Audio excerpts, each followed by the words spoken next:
नमस्कार good morning. आज जुलाई 29 तारिख बुधवार। आज दिन भरी अनेक बड़ गुरुत्वपूर्ण खबर गुड़िक आसी। महिला को मिल मासक 2500 टंका। अन्यपटे राज्य में 3 राज्य में आसूची बन्या। आज स्कूल छुट्टी घोषणा। यह सहित अनेक गुरुत्वपूर्ण योजना सब आसी। तेबे आसतु आज सकाळ आसीथिबा 20टी बड़ खबर उपर नजर पकाइबा। नंबर 1, आज वर्षा पाई स्कूल छुट्टी। लगाण वर्षा को दृष्टि रखी आज ओडिशार 6 जिले में स्कूल छुट्टी घोषणा करा जायछि। उत्तर ओडिशार 4 जिला एवं पश्चिम ओडिशार 2 जिले में आज स्कूल छुट्टी होइछि। बालेश्वर, भद्रक, मयूरभंज, केन्दुझर जिले में आज स्कूल बंद रखा जायछि। सेहिपरि संबलपुर एवं बौद्ध जिले में मध्य स्कूल छुट्टी घोषणा होइछि। सबु सरकारी घरोई एवं अंगनवाड़ी सहित समस्त केन्द्र में पाठपढ़ा आज स्थगित रहिब। उत्तर पश्चिम बंगोपसागर रे सृष्टि होइथिबा गभीर अवपात एबे समुद्र रे बालेश्वर ठारू 100 किलोमीटर दूरतार अछि। ओडिशा रे आज ए सब जिला गुड़िक प्रबल वर्षा संभावना रही। नंबर 2, 4 नदी रे बन्या आशंका। फुलुची, बैतरणी, जलका, सालंदी एवं बुढ़ाबलंग नदी। वर्षा रे सारा राज्य रे बेहाल थिबा परिस्थिति भितरे उत्तर ओडिशा रे देखा देइछि बन्या आशंका। तेबे बैतरणी, जलका, सालंदी नदी रे बड़ बन्या आसीपारे। प्रभावित होई पारे चांदवाली, भद्रक, तिहिड़ी, धामनगर, दशरथपुर एवं जाजपुर आदि अंचल। तेबे महानदी अववाहिकार वर्षार आशंका कम रही एवं बन्या आशंका कम रही बोली जल संपद विभाग जंत्री कहिसंती। नंबर 3, आगामी 24 घंटा अति गुरुत्वपूर्ण। बन्या परिस्थितिर मुकाबिला करने राज्य सरकार तथा समस्त जिला प्रशासन संपूर्ण प्रस्तुत रहिथिबा राजस्व और विपर्यय परिचालना मंत्री सुरेश पुजारी कहिसंती। यह सहित समस्त प्रशासन एवं अन्यान्य विभाग को जनसाधारण माननकु सुरक्षा निश्चित करने को कहुଯାଇଛି। बन्या एवं लगाण वर्षा कारणरू अनेक जगह जलबंदी रहिथिबारु सेठारु लोकमाननकु उद्धार करा जाउछि। बन्या मुकाबिला प्रस्तुति, स्थानांतर, जनसाधारण मानकर सुरक्षा एवं सामग्रिक व्यवस्था को परिचालना करने निमंते वरिष्ठ आईएएस अधिकारी माननकु दायित्व दिया जाइछि। नंबर 4, ओडिशा रे 3 कोटी लोक उपकृत हेउचंती। प्रधानमंत्री गरीब कल्याण अन्न योजना रे एबे देश रे प्राय 80 कोटी लोक उपकृत हेउचंती। एथिलागि चलित आर्थिक वर्ष रे केंद्र सरकार खाद्य सब्सिडी बाबद रे 2,27,740 कोटी 96 लाख टंका विभिन्न राज्य एवं केंद्र शासित अंचल एवं भारतीय खाद्य निगम को प्रदान करिसंती। ओडिशा रे 3 कोटी 21 लाख अधिक लोक उपकृत हेउचंती। नंबर 5, ज्योतिर्मयी को संबर्धित कले मुख्यमंत्री। सोनी टीवी रे प्रसारित हेउथिबा बहु लोकप्रिय संगीत रियलिटी शो इंडियन आइडल 16 रे ट्रॉफी जीति राज्य पाई गौरव आनिचंती ओडिया झियो ज्योतिर्मयी नायक। तांको पाखक विभिन्न महलर शुभेच्छार छुओ छुटुथिबा बेले मुख्यमंत्री मोहन चरण माझी चलित वर्षर इंडियन आइडल सीजन 16 रो विजेता ज्योतिर्मयी नायक को सरकारी बासभवन रे संबर्धित करिसंती। यह सहित ज्योतिर्मयी को मुख्यमंत्री 5 लाख टंकार पुरस्कार राशि मध्य घोषणा करिसंती। नंबर 6, सरिला पाठ्यपुस्तक संशोधन टेंडर। प्रथम रु अष्टम श्रेणी पाठ्यपुस्तक त्रुटिर संशोधन हेब एने डका जाइथिबा टेंडर आवेदन अवधि शेष होइछि। सोमवार दिन अपराह्न 11टारे आवेदनर विज्ञप्ति शेष होइछि। तेबे विश्वस्त सूत्रରୁ जणा पड़िछि मात्र हाथ गणति संस्था एही टेंडर पकाइचंती। त्रुटिपूर्ण पाठ्यपुस्तक को संशोधन करने लगी टेंडर डका जाइछि। हेले एही टेंडर लगी मात्र 3 जण आवेदन करथिले। एथिमध्यरु 2 जनकर टेंडर आवश्यक कागजपत्र मानदंड पूर्ण हेउनथिबारु तांको रिजेक्ट करा जाइछि। अन्य एक घरोई संस्थार कागजपत्र ठीक थिबारु तांको विचार को निया जाइछि। नंबर 7, पाठ्यपुस्तक रे स्थान पाइब स्वामी लक्ष्मणानंद जीवनी।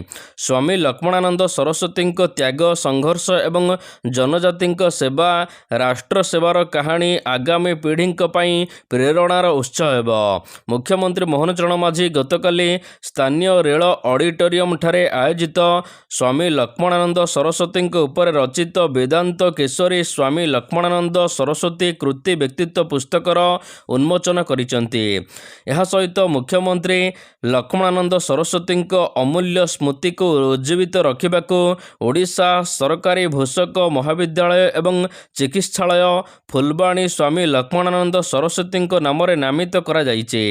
ଏହା ସହିତ 300 ଆସନ ବିଶିଷ୍ଟ ଛାତ୍ରୀ ନିବାସ ନିର୍ମାଣ, ଜଳ ଯୋଗାଣ ଭଳି ଭିତ୍ତିଭୂମିର ବିକାଶ ପାଇଁ 13 କୋଟି ଟଙ୍କା ମଞ୍ଜୁର କରାଯାଇଛି।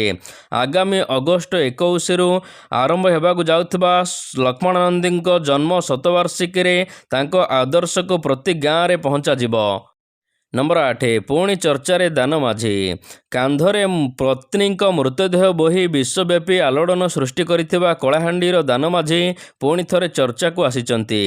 ତାଙ୍କ ଜୀବନୀ ଆଧାରିତ କ୍ଷୁଦ୍ର ଚଳଚ୍ଚିତ୍ର ଲାସ୍ର ପ୍ରଯୋଜକ ସମ୍ବଲପୁର ମନୋଜ ବାଗଙ୍କୁ ସେ କାଠଗଡ଼ାକୁ ଟାଣିଛନ୍ତି। ଏନେଇ ସେ ତାଙ୍କ ଓକିଲଙ୍କ ସହ ପାଟଣାଗଡ଼ ଥାନାରେ ଦ୍ୱାରସ୍ଥ ହୋଇଥିଲେ। ହେଲେ ମାମଲା ବୈଧିକ ସମ୍ପତ୍ତିଗତ ହୋଇଥିବାରୁ ତାଙ୍କୁ ଅଦାଲତର ଆଶ୍ରୟ ନେବାକୁ ଥାନା ପକ୍ଷରୁ କୁହାଯାଇଥିଲା। ଦାନ ମାଝୀ ଅଭିଯୋଗ କରିଛନ୍ତି, ତାଙ୍କ ଜୀବନୀ ଏବଂ କାହାଣୀକୁ ଆଧାର କରି କ୍ଷୁଦ୍ର ଚଳଚ୍ଚିତ୍ର ଲାସ୍ ତିଆରି କରାଯାଇଛି। ଜୀବନର ସବୁଠାରୁ ଦୁଃଖଦାୟକ ଘଟଣାବଳୀକୁ ନେଇ ସିନେମା କରିବା ପୂର୍ବରୁ ତାଙ୍କର ସହମତି ନେବା ଆବଶ୍ୟକ ଥିଲା। ନମ୍ବର 9 ରାକ୍ଷୀ ପୂର୍ଣ୍ଣିମା ପାଖରୁ ପ୍ରତି ମାସରେ ମହିଳାମାନଙ୍କୁ ମିଳିବ 2500 ଟଙ୍କା। ରାକ୍ଷୀ ପୂର୍ଣ୍ଣିମା ପୂର୍ବରୁ ଦିଲ୍ଲୀ ସରକାର ମହିଳାମାନଙ୍କୁ ଏକ ବଡ଼ ଉପହାର ଦେବାକୁ ଯାଉଛନ୍ତି। ଦିଲ୍ଲୀ କ୍ୟାବିନେଟ୍ ମହିଳାମାନଙ୍କୁ ଆର୍ଥିକ ସଶକ୍ତିକରଣ କରିବାକୁ ଅଟକି ରହିଥିବା ଲକ୍ଷ୍ମୀ ଯୋଜନାକୁ ମଞ୍ଜୁରୀ ଦେଇଛନ୍ତି। ଏହି ଯୋଜନା ଅଧୀନରେ ଏବେ ଦିଲ୍ଲୀର ମହିଳାମାନଙ୍କ ଆକାଉଣ୍ଟକୁ ପ୍ରତି ମାସରେ 2500 ଟଙ୍କା ଟ୍ରାନ୍ସଫର କରାଯିବ। ସୂଚନା ଅନୁସାରେ ଏହି ଲକ୍ଷ୍ମୀ ଯୋଜନାର ପ୍ରଥମ କିସ୍ତି ରାକ୍ଷୀ ବନ୍ଧନ ଅବସରରେ ଯୋଗ୍ୟ ମହିଳାମାନଙ୍କ ଆକାଉଣ୍ଟକୁ ଟ୍ରାନ୍ସଫର କରାଯିବ ବୋଲି ମୁଖ୍ୟମନ୍ତ୍ରୀ ରେଖା ଗୁପ୍ତା କହିଛନ୍ତି। ନମ୍ବର 10 ସେତୁ ବନ୍ଧନ ଯୋଜନାରେ ଗ୍ରାମୀଣ ସଂଯୋଗକୁ ମିଳିବ ନୂଆ ଶକ୍ତି, କହିଲେ ମୁଖ୍ୟମନ୍ତ୍ରୀ। 11,800 କୋଟି ଟଙ୍କା ବ୍ୟୟରେ 2031 ସୁଦ୍ଧା ନିର୍ମାଣ କରାଯିବ 1750ଟି ନୂଆ ସେତୁ ଓଡ଼ିଶାରେ। 5 ବର୍ଷରେ 3,167ଟି ସେତୁ ପ୍ରକଳ୍ପର କାର୍ଯ୍ୟ କରାଯିବ। ପ୍ରତିବର୍ଷ ପ୍ରାୟ 350ଟି ସେତୁ ନିର୍ମାଣ ଲକ୍ଷ୍ୟ ରଖାଯାଇଛି। ଦୁର୍ଗମ ଏବଂ ଜନଜାତି ଏହା ସହିତ ଆକାଂକ୍ଷୀ ଜିଲ୍ଲାକୁ ମିଳିବ ପ୍ରାଥମିକତା। ଏନେଇ ମୁଖ୍ୟମନ୍ତ୍ରୀ ବଡ଼ ଘୋଷଣା କରିଛନ୍ତି। ନମ୍ବର 11 ଯୁବପିଢ଼ିଙ୍କୁ ସ୍ୱାବଲମ୍ବୀ କରିବା ଆମର ଲକ୍ଷ୍ୟ, କହିଲେ ସରକାର। ଆରମ୍ଭ ହେଲା ଓଡ଼ିଶା ଦକ୍ଷତା ବିକାଶ ପ୍ରକଳ୍ପର ଦ୍ୱିତୀୟ ପର୍ଯ୍ୟାୟ। ଯୁବପିଢ଼ିମାନଙ୍କୁ ମିଳିବ ଅତ୍ୟାଧୁନିକ ଏହା ସହିତ ଶିଳ୍ପ ଭିତ୍ତିକ କୌଶଳର ତାଲିମ। ଖର୍ଚ୍ଚ କରାଯିବ 1,140 କୋଟି ଟଙ୍କା, ଯାହାଦ୍ୱାରା ଉପକୃତ ହେବେ 60,000 ପ୍ଲସ୍ ଯୁବକ ଯୁବତୀ।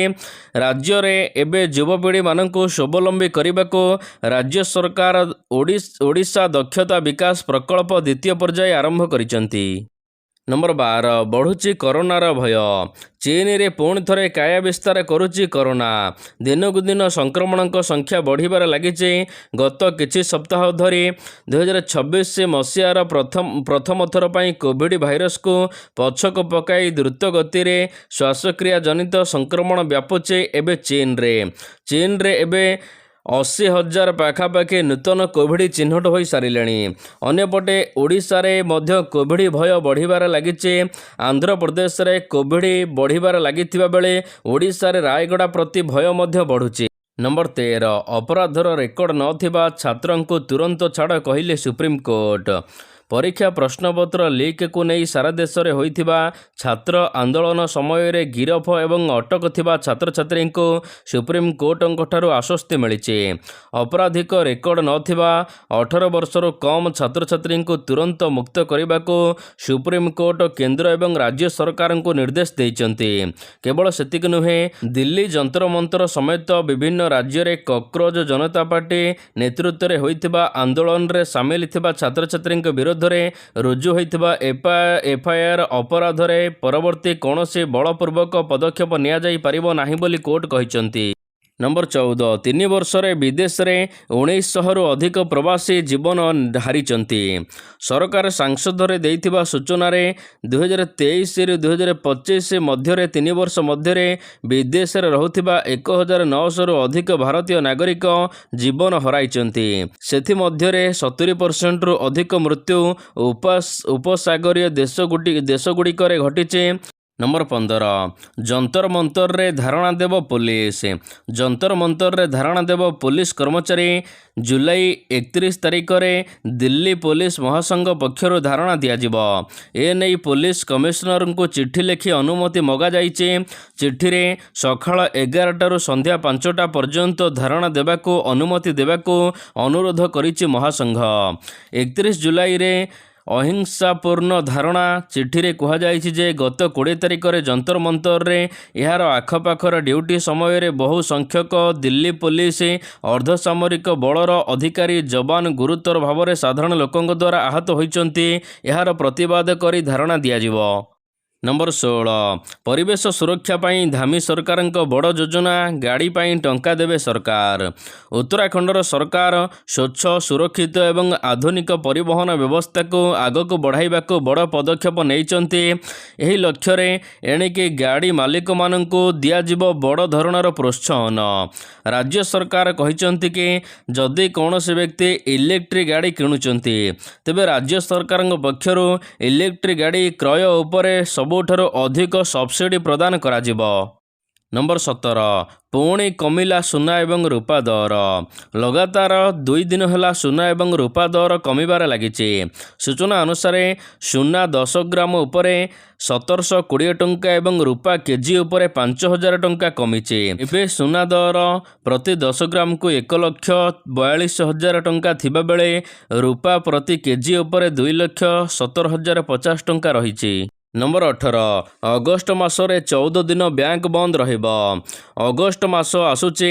ଅଗଷ୍ଟ ମାସରେ ଯଦି ଆପଣଙ୍କର ବ୍ୟାଙ୍କରେ କିଛି କାମ ଅଛି ତେବେ ଶୀଘ୍ର ସାରନ୍ତୁ, କାରଣ ଅଗଷ୍ଟ ମାସରେ 14 ଦିନ ବ୍ୟାଙ୍କ ବନ୍ଦ ରହିବ। ବ୍ୟାଙ୍କ ବନ୍ଦର ସମ୍ପୂର୍ଣ୍ଣ ତାଲିକା ଆସିଯାଇଛି। ନମ୍ବର 19 ପିଓକେ ପ୍ରଦର୍ଶନକାରୀଙ୍କୁ ଗୁଳି କରି ହତ୍ୟା କରୁଛନ୍ତି ପାକିସ୍ତାନ ସେନା। ପାକିସ୍ତାନ ଅଧିକୃତ କାଶ୍ମୀର ପିଓକେରେ ବିକ୍ଷୋଭକାରୀମାନେ ମଧ୍ୟ ଭାରତ ଭଳି ଆମର ଶତ୍ରୁ। ନିଜର ଅଧିକାର ପାଇଁ ସ୍ୱର ଉତ୍ତୋଳନ କରୁଥିବା ବିକ୍ଷୋଭକାରୀଙ୍କୁ ଗୁଳି କରି ହତ୍ୟା କରିବା ପରେ ଗତକାଲି ଏଭଳି ପ୍ରତିକ୍ରିୟା ରଖିଛନ୍ତି ପାକିସ୍ତାନର ପ୍ରତିରକ୍ଷା ମନ୍ତ୍ରୀ ଖାଜା ଆସିଫ। ସେ କହିଛନ୍ତି ଆନ୍ଦୋଳନକାରୀଙ୍କ ସହିତ କୌଣସି ଆଲୋଚନା କରାଯିବ ନାହିଁ। ସୋମବାର ଦିନ ପ୍ରଦର୍ଶନକାରୀଙ୍କ ଉପରେ ପାକିସ୍ତାନୀ ସେନା ଗୁଳି ବର୍ଷଣ କରିଥିଲା, ଯାହାଦ୍ୱାରା 10 ପାକିସ୍ତାନୀ ନାଗରିକ ମୃତ୍ୟୁବରଣ କରିଛନ୍ତି।